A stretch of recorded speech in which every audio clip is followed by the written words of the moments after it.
So you're welcome, ladies and gentlemen, to another conversation. And today we're having the conversation, the racism talk, a very important conversation that we developed since the death of George Floyd on the 25th of May 2020.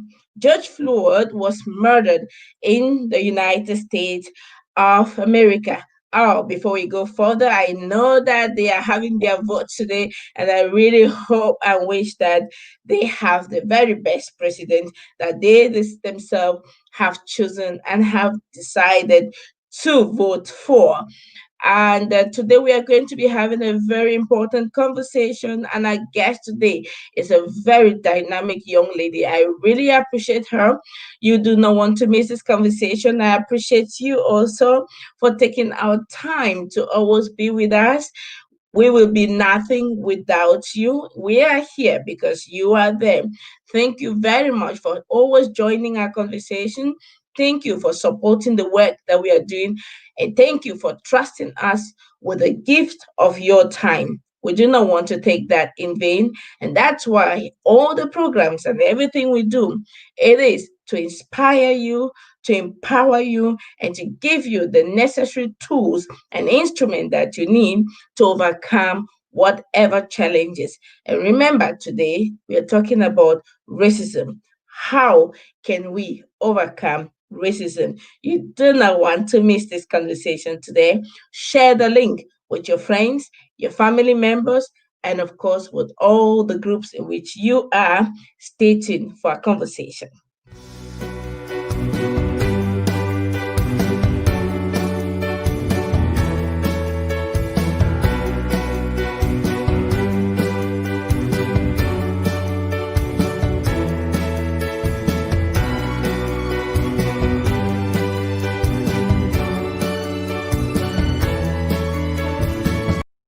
So you're welcome, ladies and gentlemen. You're welcome, everybody. We are so grateful. I'm very grateful to always see you all join the conversation.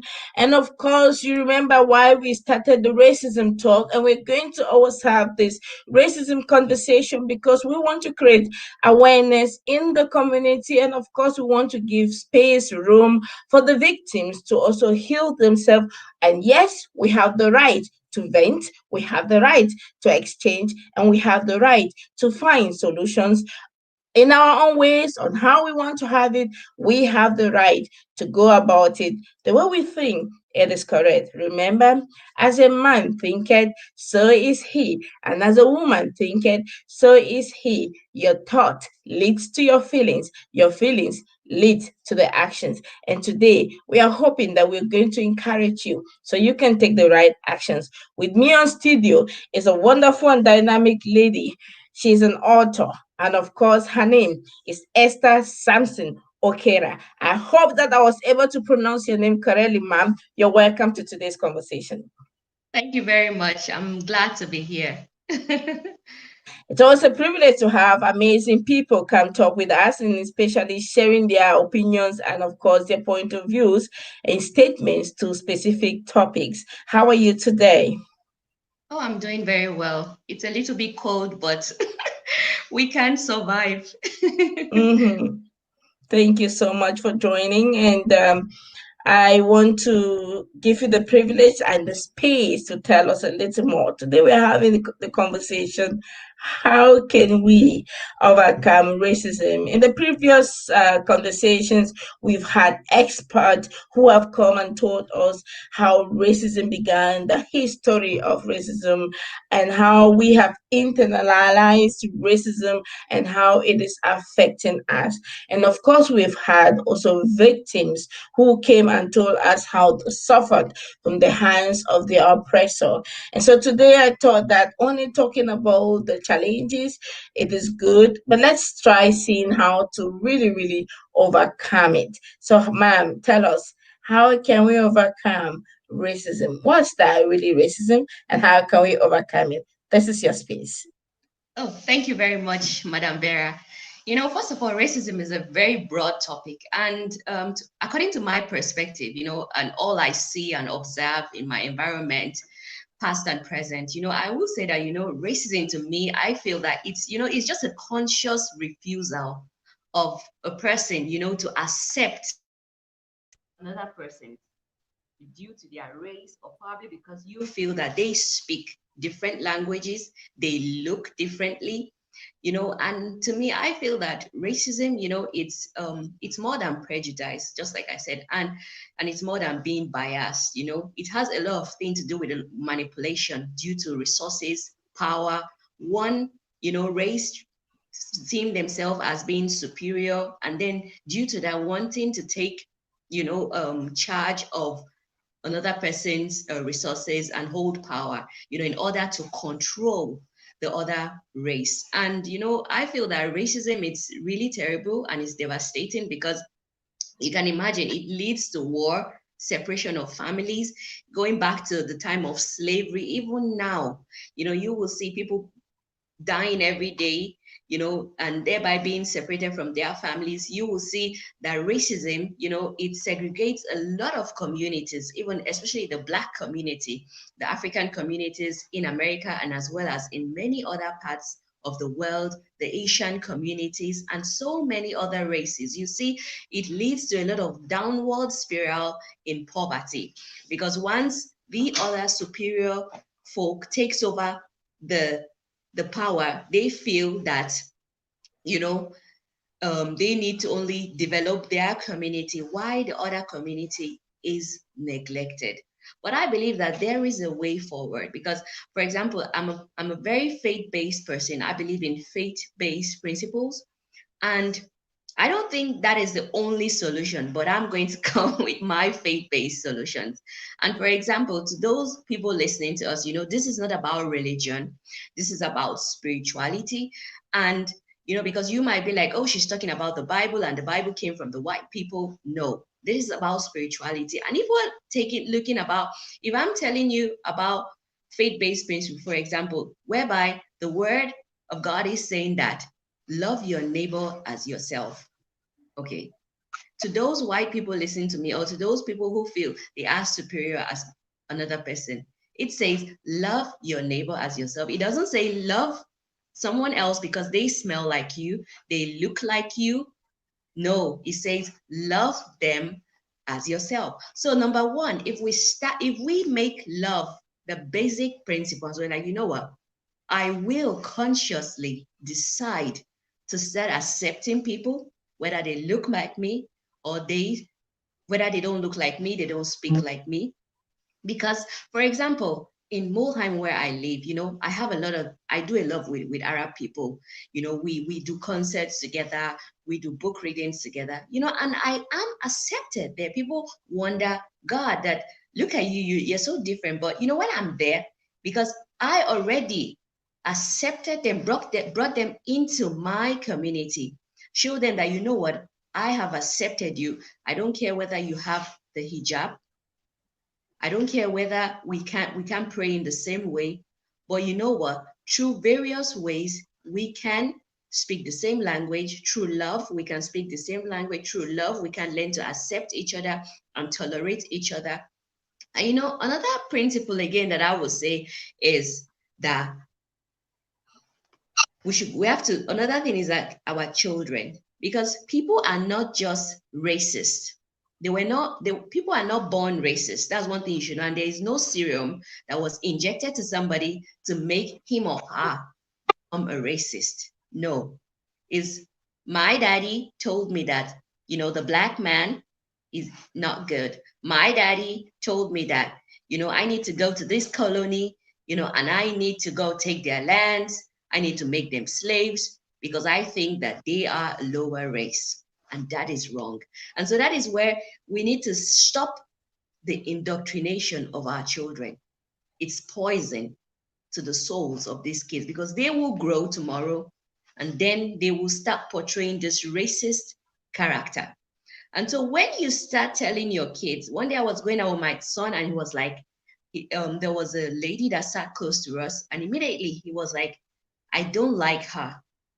And I was like, why don't you like her?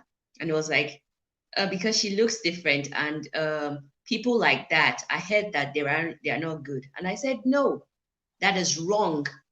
I said, she's human.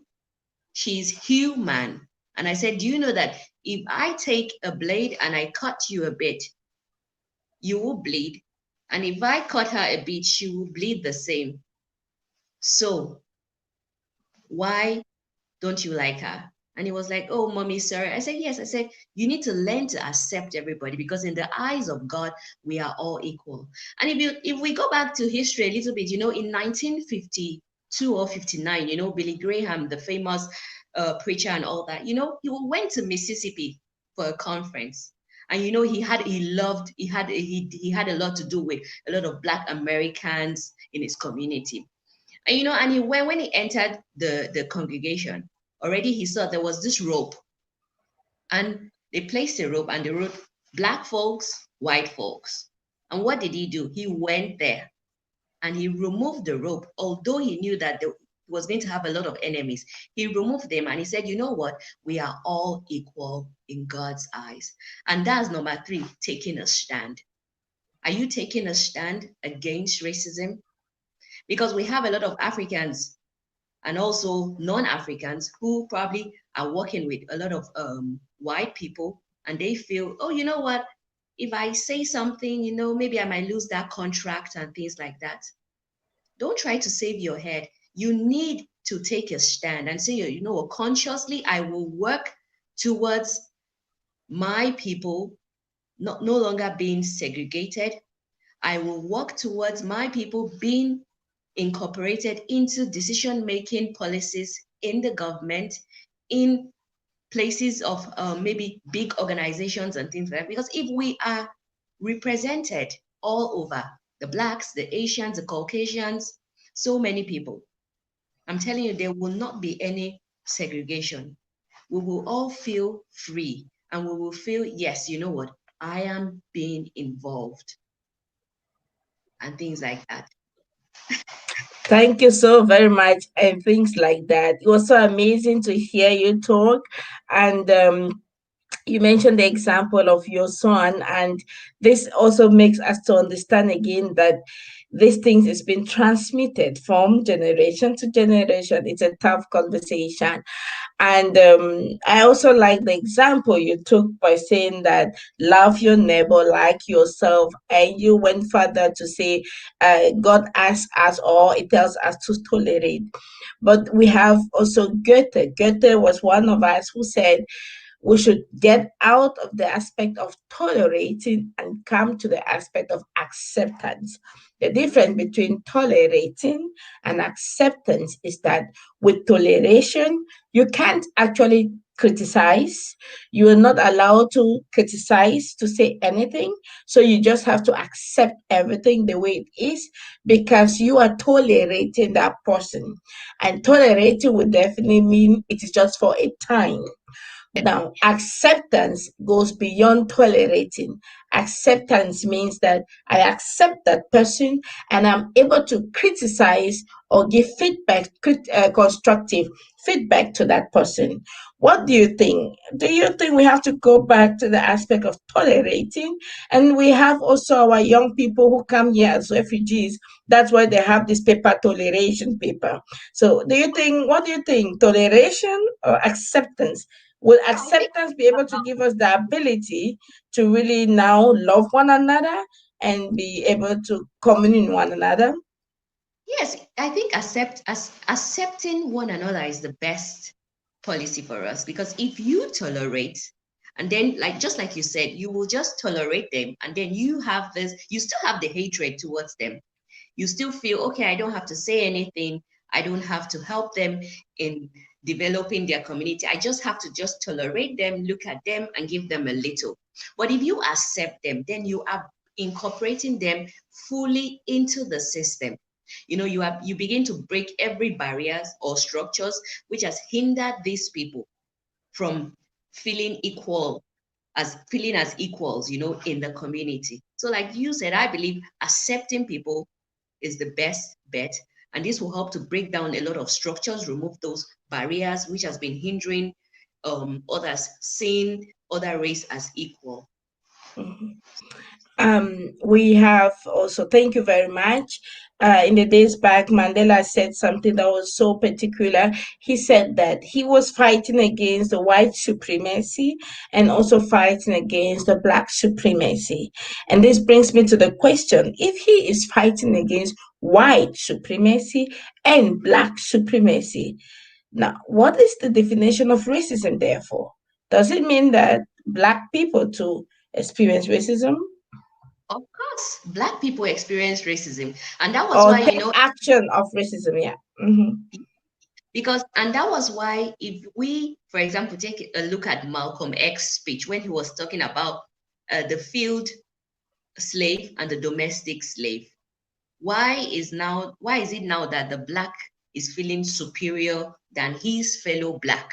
Because when you look at the domestic slave who was living with the master, saw the master Mhm. as a god, cherished the master because he was receiving a lot of benefits, sleeping Mhm. in bed, eating the leftover of the masters. And so he felt, oh, I'm the queen or king of all slaves. Mhm. And the one on the field felt, was agitated, felt so much Mhm. angry. Look at the one inside enjoying, and I'm here and I'm suffering, no benefits. I eat scraps and I have to walk Mhm. all under the scorching heat of the sun. And so, and that is it. Mhm. They felt, and that was why in those days, when those other slaves on the field who want to rebel, and what we need Mhm. freedom. It is the same domestic slave that will go and sabotage the escape plans Mhm. that the ones in the field were planning. Mhm. So that is, I believe that there are a lot of Africans who they have become oppressors themselves because they feel I've been given the power. I Mhm. mix up with white business expatriates and things like Mhm. that. So you know Mhm. what? I see myself better as my fellow African brother or African American, and which I Mhm. feel wrong. And that is why that's why I said it's a conscious thing. It's a conscious thing whereby we need to start educating ourselves, to say you educating the mind consciously. Mhm. Educating the mind, I say, what, it is wrong. No, Mhm. we're not going to hate the white people, but we are going to help ourselves to build our community, not to try to oppress one another, but to come together, to work together. Because I Mhm. don't know if we can ever curb racism. I think it will always be there in one way or the other. But if we make these little steps, take it, all these little steps continuously, I believe that in many years to come, we will see change. And like I said, presently, you see new electorates, colored African Americans who are being elected in, they've gotten seats, in the attorney general and in the Senate. And so before it wasn't like that. I was Hmm. speaking to African American 2 days ago, and and we're talking, and he was saying that it's almost like 50 years now that the African Americans are allowed to vote. Mhm. Before, now they are beginning to know what it is to be free. So I Mhm. believe if you are now free as a Black person, don't think because I am free, I am now a God, I need to rule over my fellow Black. No, if you are in a Mhm. position of power, I think you need to try to bring everybody along. And I think Mhm. this is wonderful. This is that's going to be a wonderful thing to do. This is going to be a wonderful thing to do. Now we know that racism is also actually a power game. Racism is a power game, resource. It's a game of the fight for resources. And that's why we actually have this fight. Everybody wanting to have everything for themselves. Now, how, and you mentioned the fact that we should love our neighbor as ourselves. How can we love ourselves so that we can be able to love the neighbor as ourselves, and through this technique overcome this kind of gross hate, racism, greed, and all that? Yes, first of all, just like I said, the technique of loving, consciously saying, what, I want to learn to love my neighbor, and I said there are certain structures. certain we need to be it's time that we have to start knowing how to make use of our resources. Because every time you run to the person you feel that they are supreme, let's say the white folks, and you say, we need you to come and help us, to show us how to make use of our resources, then you are giving them power.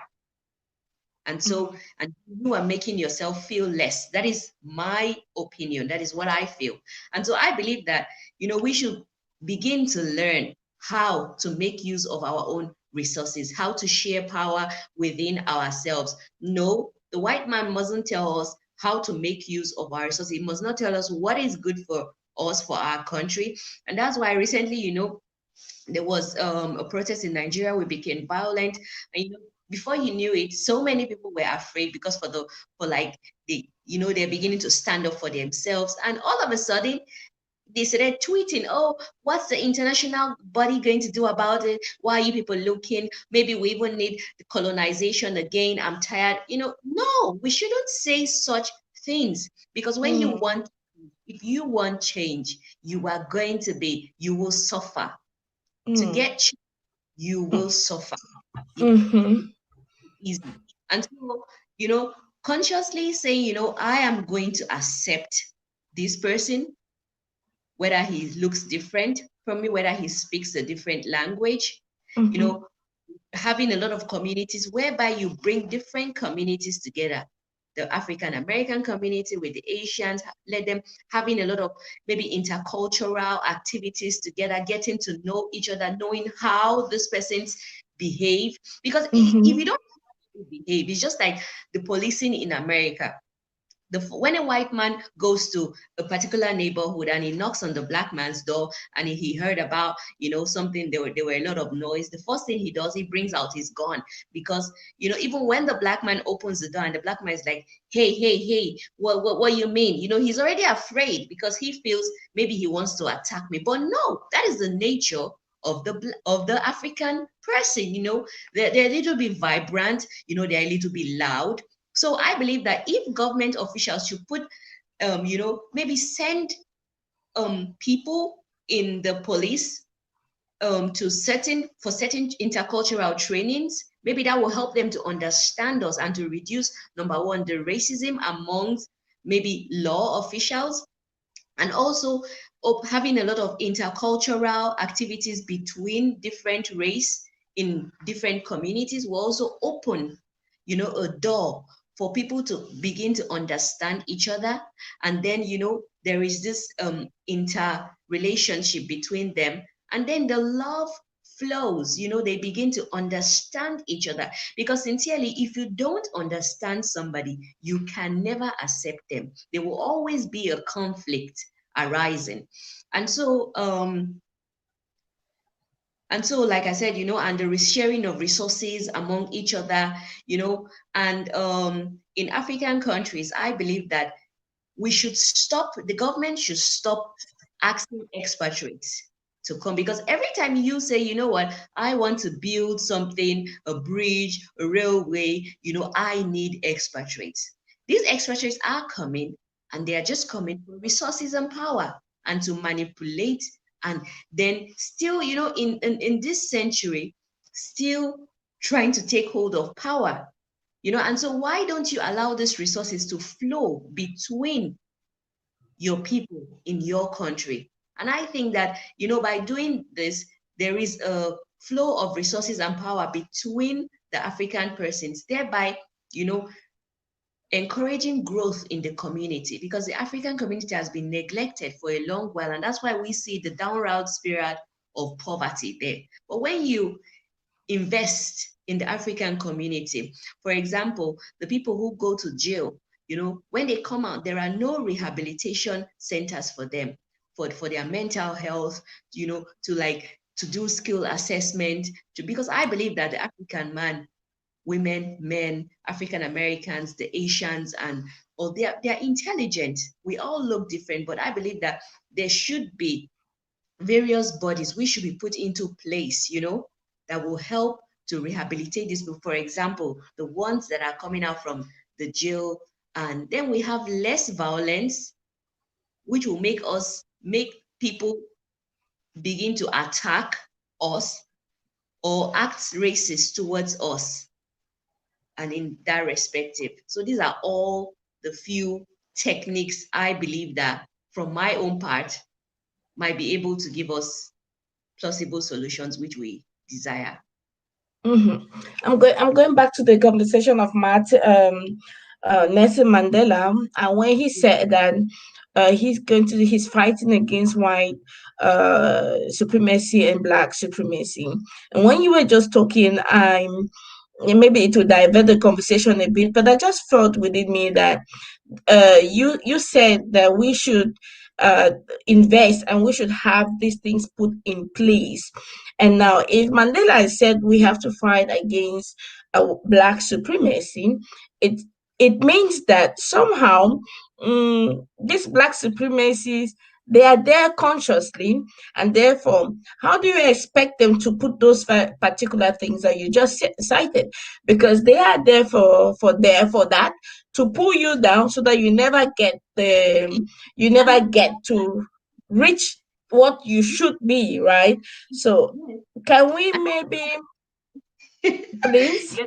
Yeah, and that's why, I said that we need to enact certain bodies, certain break the barriers and the structures. And these black supremacists who are there, they are being paid, Mhm, and they are being paid so that the other ones won't grow, the other ones won't know how to make use of their resources, or to ask and say, you know what, these resources, they're for me, the power is for me.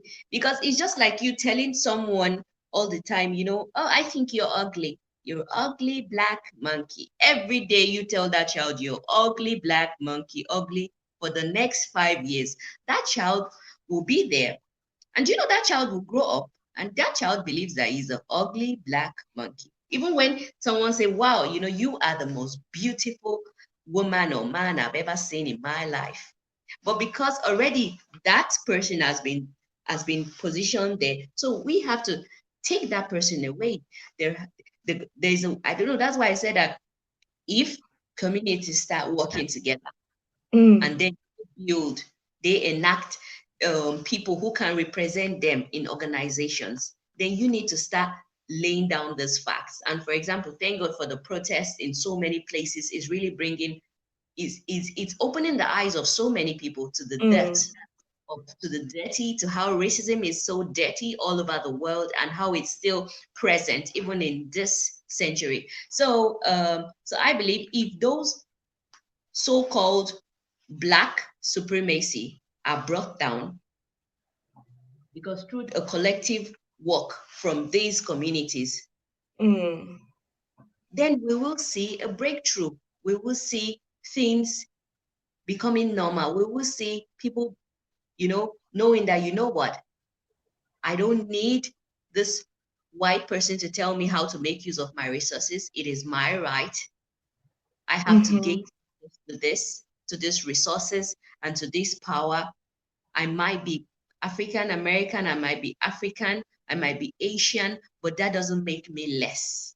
mhm. And so Okay. people stand up for themselves. Mm-hmm. Standing up for themselves. I'm going to come back to my question. Let me divert a little. Thank you all for listening and watching. Thank you to our viewers. We appreciate you so very much for giving us the gift of your time. We do not take that for granted. Thank you. Share the link with your friends and encourage someone to watch along, because we can just be inspired by this conversation. Mori Okeyo says, it is high time that the African people unite. Can you imagine the things we can accomplish if we unite? Lack of unity is our worst enemy, because together we are stronger. And so this has always been the talk. Each time we have a conversation, I mean, in practically all the conversations I have had, I tell you, we have had more topics. It doesn't matter which area, the same topic, it doesn't matter which area, the same aspect comes out. Africans being wanting to unite, Africans should unite, African must unite. Africans are their own worst enemy. Ma'am, tell us, how are we our worst enemy? How did this come about, and how can we overcome that? Ah, that's a strong one. Number one, you know, Africans are their worst enemy. But I think things are changing because, for example, in the diaspora, I see groups. There is this lady that creates groups, different communities. She's from Ghana, and when I see what she's doing, despite the obstacles, those who will fight you when you're trying to bring change, but she's still adamant. And that is thing. We need to their leaders have to get up. The Moses amongst us, they have to get up and they have to be like, you know what? I will lead my people to a new Canaan. We need leaders who have to be accountable. And, and once they are accountable, they are able to unite people together, and they're able to call people to say, you know what, when you do something wrong, I will tell you this is wrong. You have to do it this way. And through community building, just like I said, what the woman is doing in diaspora is also helping to bring so many communities, Kenyans, Ghana. For the first time in my life, you see so many. Even I believe you have a group as well, whereby you see a lot of Ghanaians, Kenyans, Tanzanians, they come together sharing ideas. They might not agree on so many things. Recently, for example, there was a guy who was ill. And for the first time, I am seeing Africans coming together to donate funds for this person to be sent back to Africa. So you can see that if we have more leaders who are accountable, if we have more leaders who portray good uh, character, whereby there might be corruption, but they don't allow themselves to be corrupted. They are like dedicated to each position, to the law. You know what, I will obey it, and then I will carry people along. I believe that then Africa will be united. For us, stop seeing tribal, to say, you know what, oh, you can, you you you look a little bit different, you're a little bit lighter than me, doesn't mean you are superior, but you're an African. Then you're an African. And so I will accept you the way you are, you know. And also, I believe that we should raise a lot of awareness why we need to be united, raising a lot of awareness in a lot of maybe people who are in organizations, big organizations, raising awareness, people who work with political organizations as well, raising awareness why we need to unite Africa, and building smaller groups, just like I said, informing people, the African community, thank God for these groups now. They are being informed, knowing why it's important to come together and build a new Africa, especially even for our kids, because the division is too much.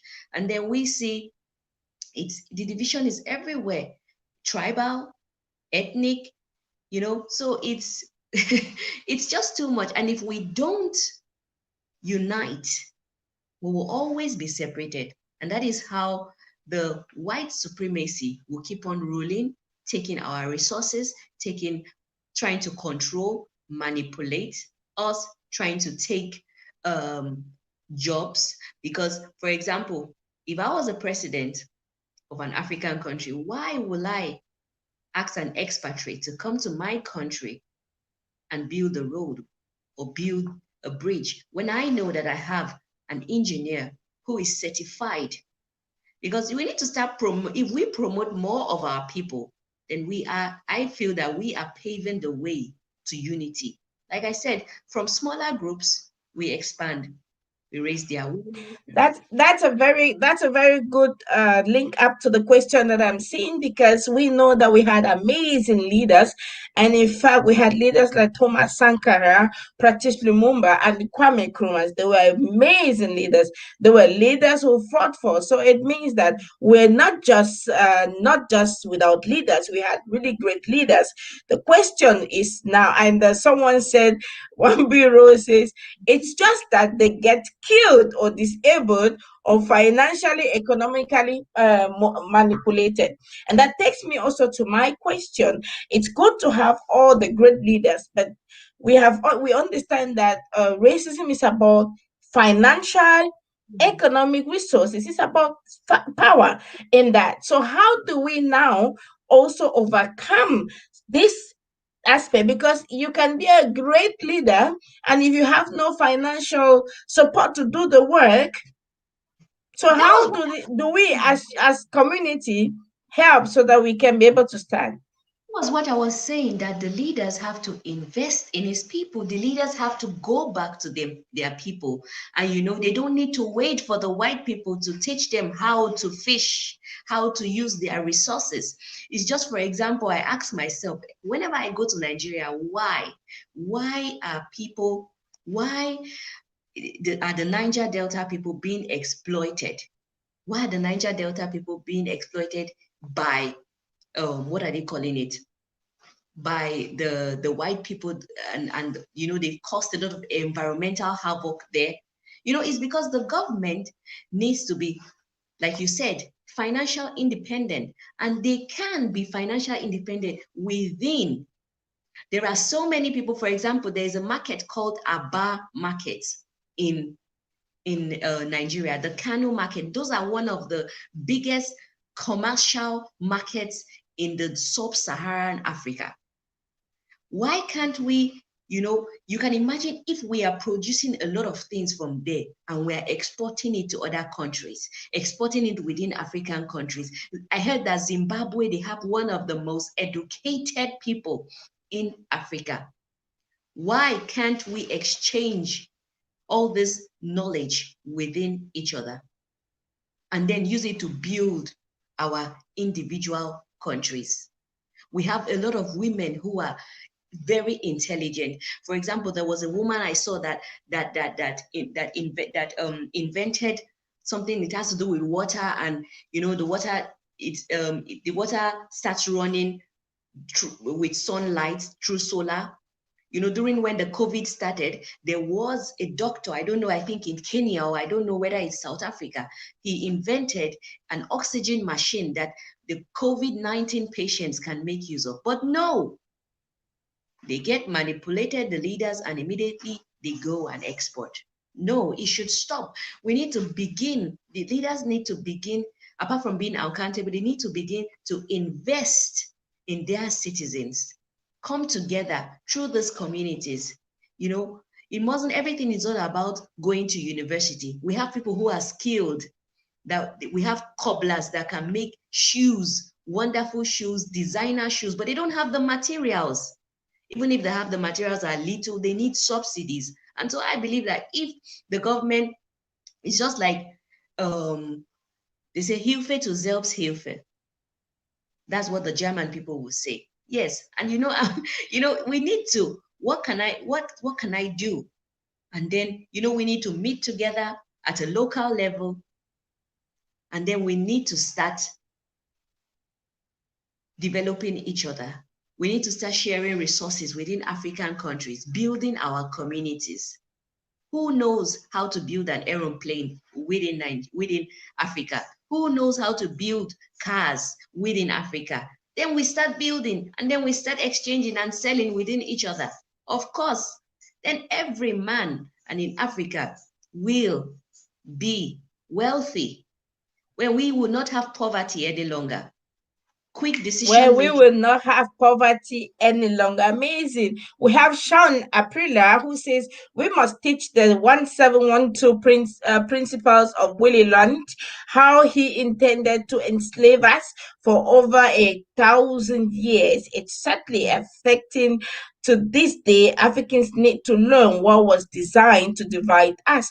Even Jim Crow and apartheid were formed from this evil plan that sadly work and still work. So we agree to the fact that the entire program was to divide and to rule. And therefore, the last speaker we had, a young guy, he said, you better pull your enemy close to you and your friends a little further, because your friends remain your friends, but your enemies, you have to get them close to you. And I have been wondering the whole time and having intensive conversation here at home with my husband. What does he mean, bringing your enemies close to you and your friends? And I asked him, and he said, your friends are your friends already. And so you have to learn more a little bit about your enemies. We have a challenge, and we know that the challenge is divide and Yeah. rule. And we are conscious of that question. Why don't we break through from this bondage of divide and rule? Yes, we have to break through because just like what you said, bring your enemy closer, your friend. Father, take a look at the Asian people, the Chinese. Most of them, they travel abroad to learn, to gain knowledge. But most of them, not all of them are working there. They take that knowledge and they take it back to their country. And so they go out, they learn. So I believe that, one thing with with most of our African leaders is that they bring the enemy closer. And when they bring the enemy closer, then instead of them learning, taking things from the enemies that will help them later in the future, help to develop their community. Instead, they open themselves up for the enemy to manipulate and to steal from them and even to exploit their own people. And so, like I said, I don't have the whole answers and solutions to all these problems, but I can only suggest plausible solutions. And like I said, I believe that the white people, we should not hate them. But even if we are to do business with them, we have to put certain barriers, certain structures into place. Certain, we need to incorporate ourselves at the decision making bodies whereby nobody is going to sideline us. We will not be segregated so that we will have our eyes seeing everything that is happening. We will be able to then involve our people as well in community building making process. Mhm. Thank you so very much. It is always a very difficult conversation, and we just know that there is a lot to do. We need to unite, we need to come together, we need to understand that racism is not just about the color, that it's about power, it's about economic, it's about finances, it's about having our own things. I don't want to go to the black nationalism, but I think that we be able to empower ourselves so that we can be able to stand financially, speak, represent our own selves, have our own TVs, have our own radio station, have the control over all these things. Because at the end of the day, it is he or she who has these things that control the world. Thank you so very much, ma'am. Tell me a little bit more about yourself. Which books do you read now and why? Okay. One of my favorite books is The Notebook. I love The Notebook because it was written by the it was I love The Notebook, and it was written by Nicholas Sparks, and it's this powerful, touching love story, about this young man who was like about 30. I think he's called John Cowlard or something like that, and he was in love with a wealthy, rich girl during the First World War. And the parents of the wealthy girl never want them to marry, and I think it took place in the Arizona. And for those people who who know a lot about American history, you know how that we have the Redskins and you know people who don't really like even other free-minded people. And so I love that book because I felt that despite the fact that he was from a humble background, he fought for what he wanted. He fought for the girl despite the problems and things like that, despite the fact that he wasn't wealthy. There was already the barrier, social barrier between them. But they fought for what they wanted, and at the end, they were able to get married. And later in life, when she got older, then she started having demence, but still, it was something to always reflect on the journey of where they were coming from, how they were segregated. Why? Because he didn't have money and she was wealthy, so he was seen as less. But he fought for what he felt was rightfully his, you know. And yes, and so I think that's where your love story comes from, and then you keep telling us about love. Thank God for love, and I hope that these love stories can be. the one Bill Rose is saying something about Jesus, Jesus being white. Number one, I would like to say something to one Bill Rose. There is nowhere that says Jesus is white. There is nowhere that says Jesus is black or pink or blue. I just feel this is, yes, something from the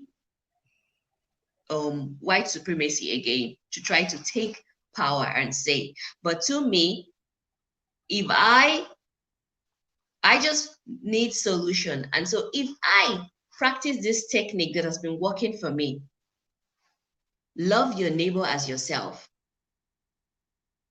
So it has nothing to do with um him looking at me. It's the message. Love my neighbor as myself.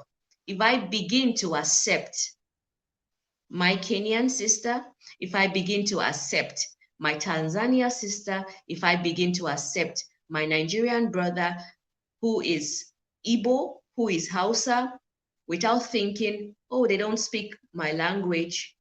I think they are Muslim, so I don't like them. But if I begin to accept them, because God's word says, love your neighbor as yourself, then maybe that is a start of even within the African community, within the Asian community, within the Indian communities, that I begin to, there's something automatically happens to my mind. And every time I tell myself, love your neighbor as yourself, love your neighbor as yourself, and I begin to apply this consciously. If I see my Indian sister, I don't see her as an Indian.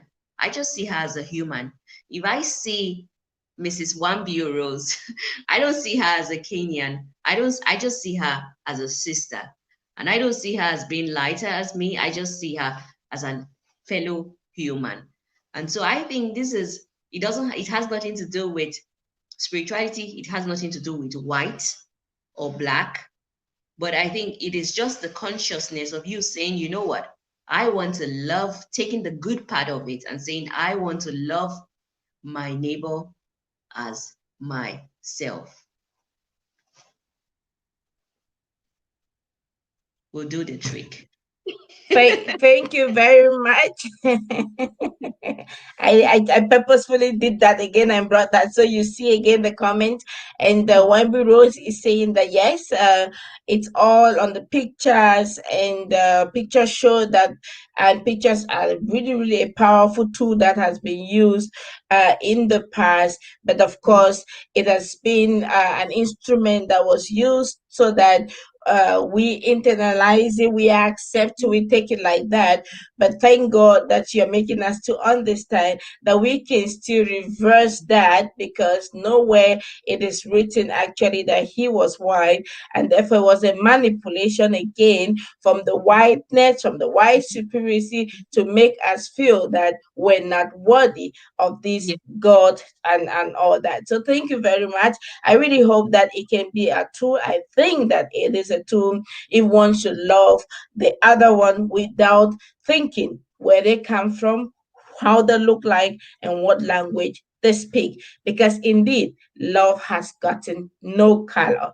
And I hope that we get to understand that one day. Thank you so very much. And we have to Miranda. Miran says the biggest problem is the mentality of the people in Africa, because the external powers will always find how to impose as their will if they find the opportunity. My goodness, thank you very much, Miranda. This is true, and this is a big fight actually for you not to conform like the Mhm. entire world, like the norms, like the people around. Takes a lot of inner power and a strength, and actually also that spirituality we are talking about, to really know your source, to know who you are, because the outer force is really strong. And amongst this outer force is the whiteness privilege, the white supremacy that has come to make us feel that we are not worthy. Ma'am, what do you think? Yes, and I would like to say something to those who probably might be, because like I said, when you keep on telling people that they are not worthy, then it's just like they injure their hands, and if they don't go to the doctor, they begin to have severe pains, and these pains start causing headache, it causes a fever and things like that. And that's the same thing that this manipulation does. Before you know it, then we begin to have low self-esteem. We begin to have self-hatred between ourselves. And I think that it should stop. Because, for example, I remember when I came to Germany after I did my second Ausbildung and things like that, my neighbor who was Asian, he kept on saying, "Oh, that you know what, Esther, I think you're just wasting your time. Look at me. I studied economics. I couldn't even get a job just because I'm Chinese." And I was like, that is you, because you allow them to tell you they can't hire you. You already make them to tell you that you are less. You cannot work in an organization. I say, you know what? I will keep on, because I will keep on pushing. I will stay determined and dedicated. And that was what I did. And so whoever probably maybe in the past people they've told you that you know what, because you are black, you cannot sit in the office, because you are black, you cannot think for yourself, have your own business ideas, it's not going to work. You might look at the country where you are and you might be like, oh, I think it's white dominated and there is no place for an African person. No, there is. Yes, there are those barriers that are there, but you have to fight it. I remember you have to push yourself. You, like I said, you have to, it's something consciously that you have to work on your mentality, just like that lady had said. You have to work on your mentality to start to say, you know what? I am good enough. And start doing things that are even bigger than you. Because I remember when I was searching for most of the jobs I have had, I wasn't really qualified. I can't even speak perfect German, you know, but still, I will apply for that job.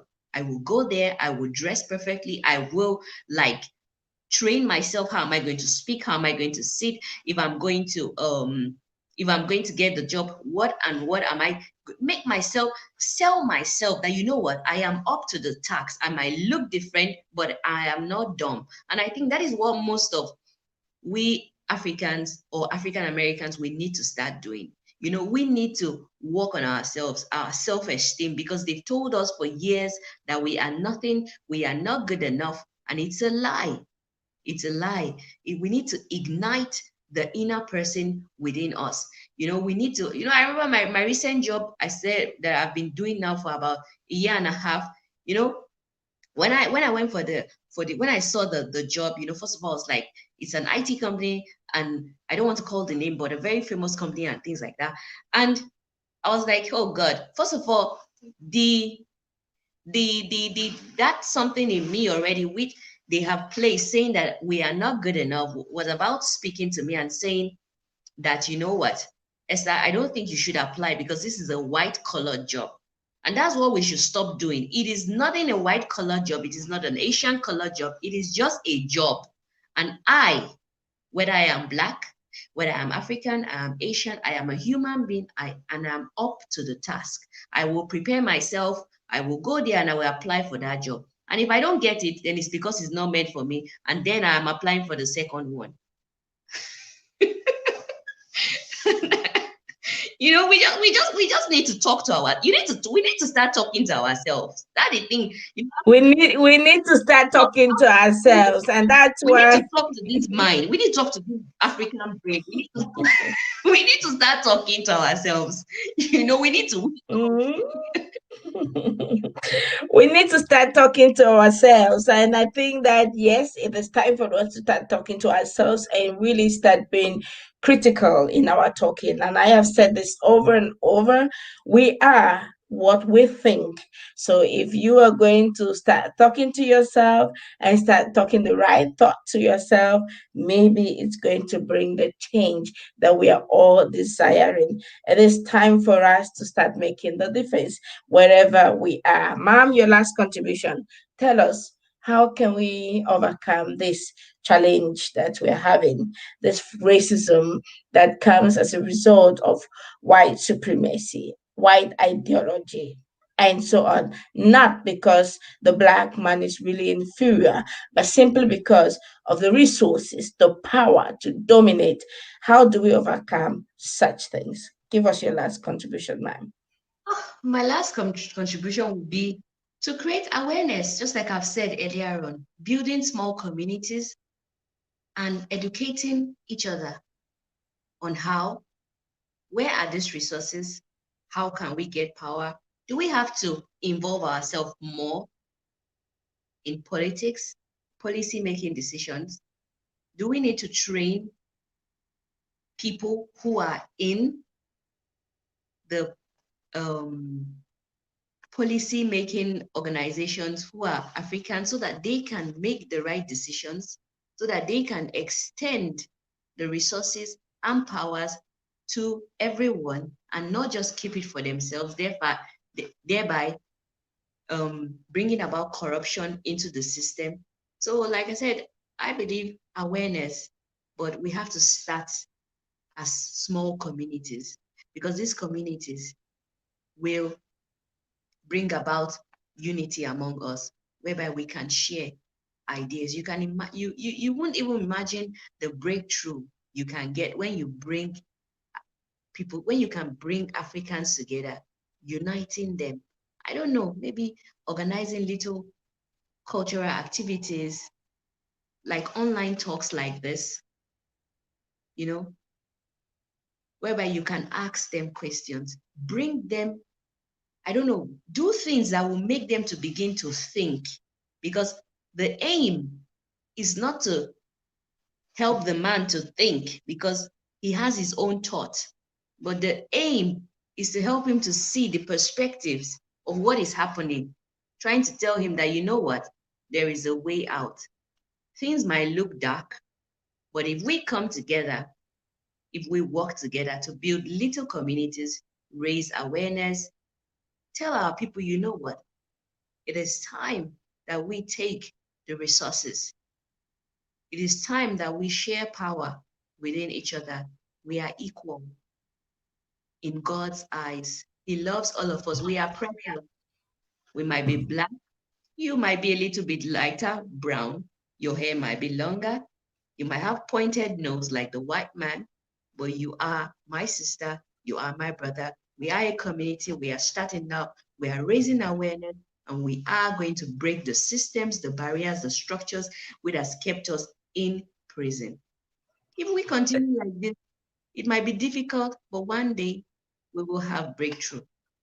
Thank you very much, ma'am. One day we will have breakthrough, and this is the reason why we have been having these conversations and we are talking to ourselves already.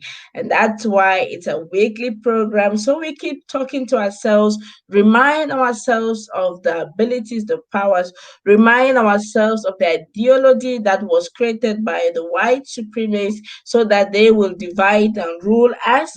So we never forget our history with the intention to get out of it, to break through, and to love ourselves, unite our strength, and come together. But we do not also want to forget how important the economic is and the finances is. So therefore, we want to also be financially stable so that we can be able to do the work, in addition to being spiritually aware and, of course, doing the work of showing love towards one another. And other people said we should stop practicing ourselves racism. Thank you very much for joining. I thank you all for being our guest today. For our viewers, thank you for always being there.